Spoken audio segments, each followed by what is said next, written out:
نمبزحسنا مناسي بزعبا فقرن زمدنا نزلنا فلتت زبزح خفالو كفقرا فيلم تازمسي التقدم تولدي بزعبا فقرن فقرا وقصران تبوي كعفلتت محلاف بزح يسرحن بسرون حدار بيساو زمدنا استمسرتي بزر ما موزحة حساباتنا كابناي فقرا فيلم تازمسي نسر ما تزبزح خفالو تخكلنا يكون بزحات فقرا فيلمتات ويكع رومانتيك موفيز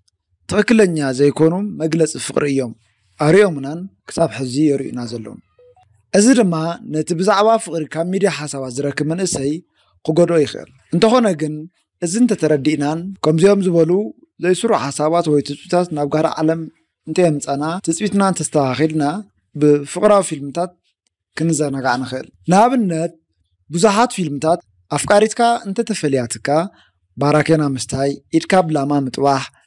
محنا أردا زيتللي ولف مخانا له استكبار جيجاي بزح سب أبناء شكسبير مصحف تدريق تسرح فيلم رومين جوليتن يزاربي بزعبا ناي رومين جوليتن فقرا وجقننت كتاب حزي يزربن يصحفني الفيلم كم نذكره روز روميو مويتو إلا نساون عرصا بخارا وقعات موت بزح سب دما إذا كم ملكت حقا فقر جيرو حاسبون تقبيلوني صحفاتكم زحبروه كندع لاما فيلم رومين جوليتن منسيات كابكم زبل جيجا سراح قطويني على مستردو تجن كالي بزعبا ازوي حدا ابنتك نغركم انا بتعمز فوتوا سرجين التبلنا تግራይ መጽሔት ነራ ደራሰን ጋዜጠኛን ግርማይ ገብሩ አፍታ መጽሔት አብዝ ቀርቦ ዝነበረ ዓምዲ አማውታይ ተخፍ ብዝብል ርእሲ ሓደ በጣም ደስ ዝብል ጽሑፍ ጽሒፉ ነይሩ አንድ መልእኽቲ ናይ ጽሑፍ ካልእ ክኸውን ይኽእል ካብቲ ጽሑፍ ዝተወሰነ ንምግላጽ ከምዚ ይብል ቅድመ ሕዚ ኣዋልድ ዓድና ኣፍቂርና ተኸዲዕና እናበላ ባረከና ይሰትያ ብገመድ ሸለል ይብላ ከም ዝነበረ ሓቢሩ ሕዚ ግን እንተኾሬን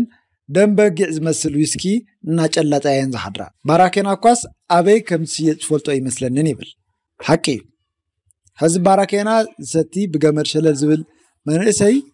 ውሕድ እዩ ሙሉእ እኳ ጠፊኡ እንተዘይበልና መጠኑ ግን ብዝተወሰነ መልክዑ ግን ኣለ ግን መልክዑ ቀይሩ ኣብ ክንዲ ባራኬና ኣልከላዊ መስተ ብምስታይ ዝድንዝዝ መዓልቲ ዓርሱ ዝቐትል መንእሰይ ግን ብዙሕ እዩ እንተኾነ ግን ተግባር ጌጋ እዩ እዚ ኩሉ ምልክት ዓርሰ ጽላእት እዩ ካልእ ኣብዚ ሕዚ እዋን ዝስርሑ ፊልምታት ሆሊውድ ድማ ብዛዕባ ፍቕሪ ዝሕልፍዎ ዛንታ ወይ ታሪክ ኣሎ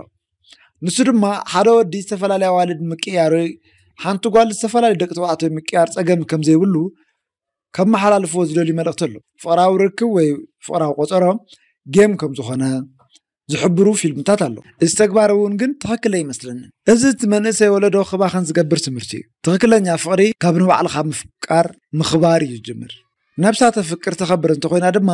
ዝገጠመ ይግጠማ ዝኾነ ይኹን ነገር ንነብሳ ዝጎዳእ ትገብር ብፍጹም ንኽሳድካ ገመድ ወይ ንናይ ኢድካ ጅማት ላማ ጌርካ ይትጠውሖ ወይ እውን ብስኽራን ወይ ብኻልእ ወልፊ ከምኡምረኻ ይተድንዝዝል ንነፍስኻ ዝብድል ነገር ይትገብር ወይ እውን ምስተፈላለየ ኣዋልድ እናዘርካ ሂወትካ ይተባኸና ከምዚ ምልክት ወይ መግለጺ ሓቀኛ ፍቕሪ ኣይኮነ እዚ ምልክት ዓርሰ ጽላእት እዩ ስለዚ ትኽክለኛ ወይ ከዓ ናይ እማን ፍቕሪ ዓርስኻ ካብ ምፍቃር ይጅምር ዓርስኻ ምፍቃር ድማ ዓርስኻ ብምክንኻን ይግለጽ ዓርስኻ ምክንኻን ድማ ኣካልካ መንፈስካን ብምኽባር ማለት እዩ